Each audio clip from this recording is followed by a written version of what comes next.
but he doesn't even sense how much there's opposition, even among mainstream people within Kentucky, because of what it's going to do to energy. Well, they admit they're going to put in the bill a 50% tax on all coal, and what, 54% of all our energy, our power, from factories to light bulbs in our houses to the hot water heaters is from coal? I mean, does anybody have an idea what that...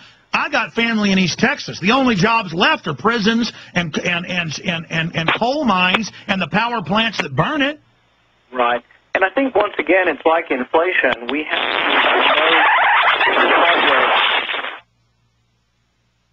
mostly hurt and will hurt disproportionately when your electric bill goes up at the end of the month. If you make $200,000 a year, you don't feel it. But if you make $25,000 a year and your electric bill goes up, you get hurt. And that's what's going to happen to cap and trade. Like any other price increase, it disproportionately hurts the working class and the poor and those on fixed income, the retired folks.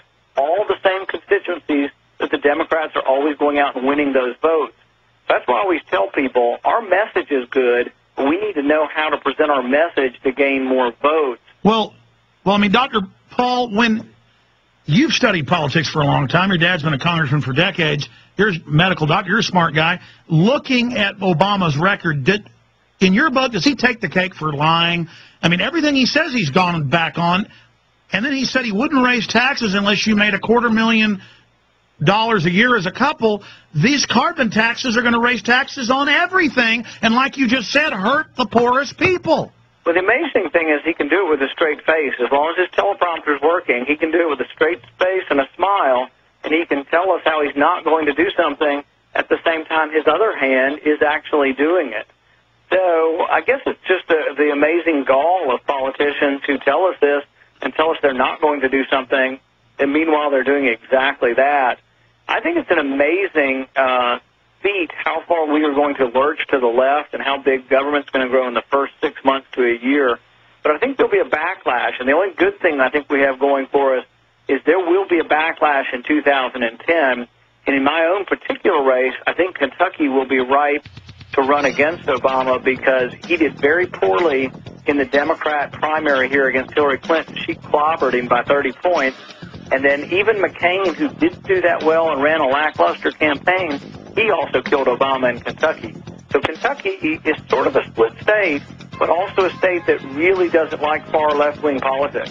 Oh, yeah. Well, I mean, look, you're right. There's going to be an explosive backlash. It's going to catapult you into the U.S. Senate if there isn't election fraud. We're on the march. The empire's on the run. Alex Jones and the GCN Radio Network. No matter how hard you try, you can't stop us now. Folks, we had loaded phone lines. They were callers from all over the map earlier before Dr. Paul got on. We're going to take 4 or 5 calls for him before he leaves by the 50 after. So if you want to talk specifically to him about Dr. Ron Paul, about himself, about his family, about the campaign for liberty, any questions dealing with fighting the globalist, 1-800-259-9231, 1-800-259-9231. Specifically, Dr. Paul, the New World Order, the globalist. And your dad's talked about it for decades, got laughed at. Now it's Times of London, covered of Newsweek, New World Order, world government, Bank of the World will pay our taxes to. If you're elected to the Senate, they are obviously going to approach you. They're going to, certainly you have no skeletons and will try to invent them.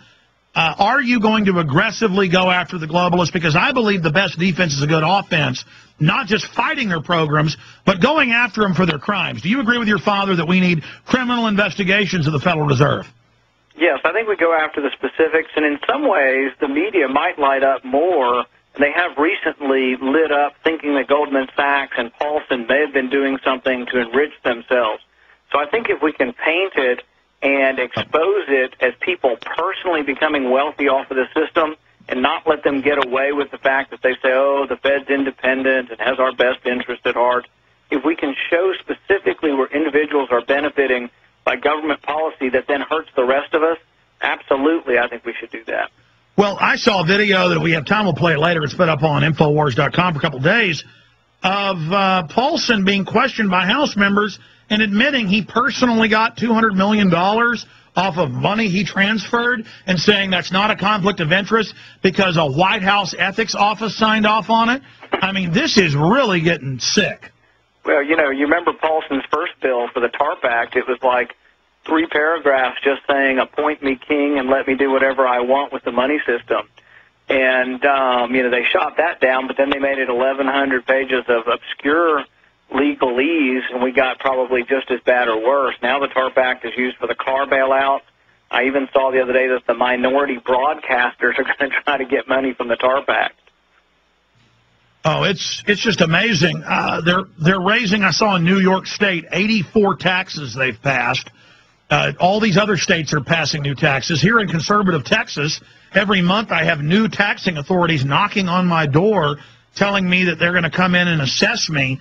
How much can the public put up with? I saw a report that in Texas, and I've seen in other states, 10% or more of the public have warrants out for unpaid tickets. I mean, are they just going to squeeze us to like the sheriff of Nottingham?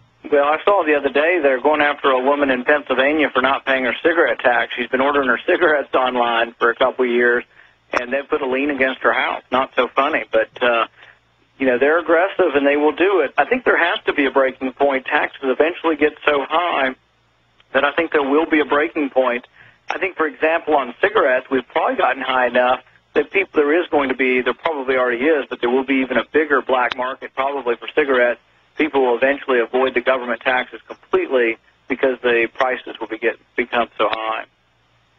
It's just incredible. If the Senate passes, more of a reason to have you in the U.S. Senate, passes the cap and trade, I was reading the actual bill that they kept 300 pages secret of until after it had passed. As you know, Dr. Rand Paul, running for Senate in Kentucky, joining us, or about to announce running for Senate, hopefully. If they were able to get that through, it just gives this executive power, kind of like Paulson saying, make me God. They have gun bills that just say the Attorney General can ban any guns he wants, or he can put you on a no-fly, no-gun buy list. It seems the federal government is moving to this imperial model. Well, and it's always lost in thousands of pages of legalese. For example, in the Health Care Act, they've named the Health Care Act something like the Free Choice Health Reform Act of 2009.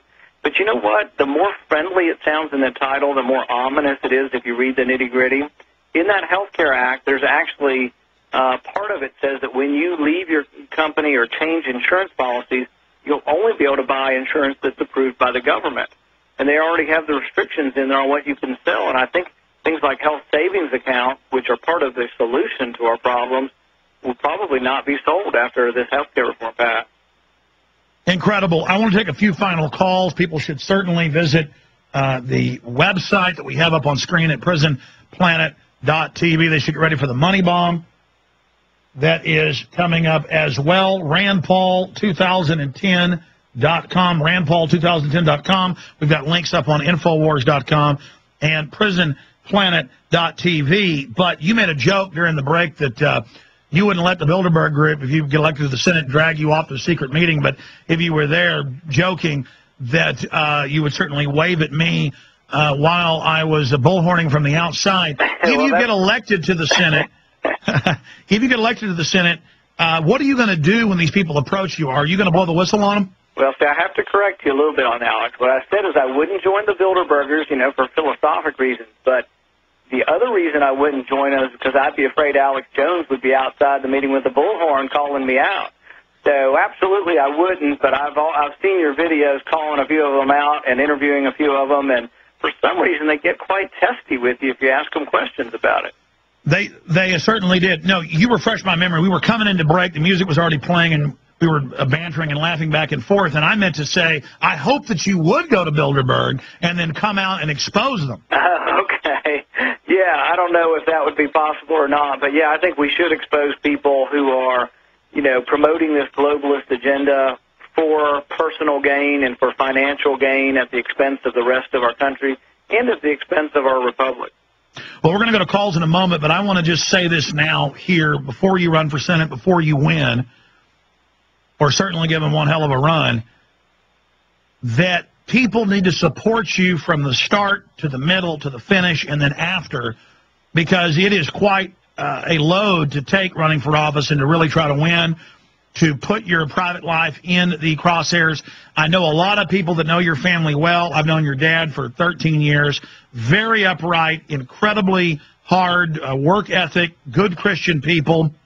Interviewed your uncle Wayne Paul last week, and another amazing individual fighting for liberty and freedom. But people need to understand, they're going to manufacture stuff about you. They're going to lie about you. They're going to take things out of context out about you. And people don't need to ninny. They need to just get behind you guys and move forward, because we'd be in a lot worse position today if Ron Paul hadn't have run and educated millions of people about the true nature of the political and economic system. And I just want to get your take on this here now. Look at how it did backfire, though, when, for the movie Bruno, Sacha Baron Cohen, and I didn't cover this when it first came out until your dad had commented on it, that, you know, they've got an interview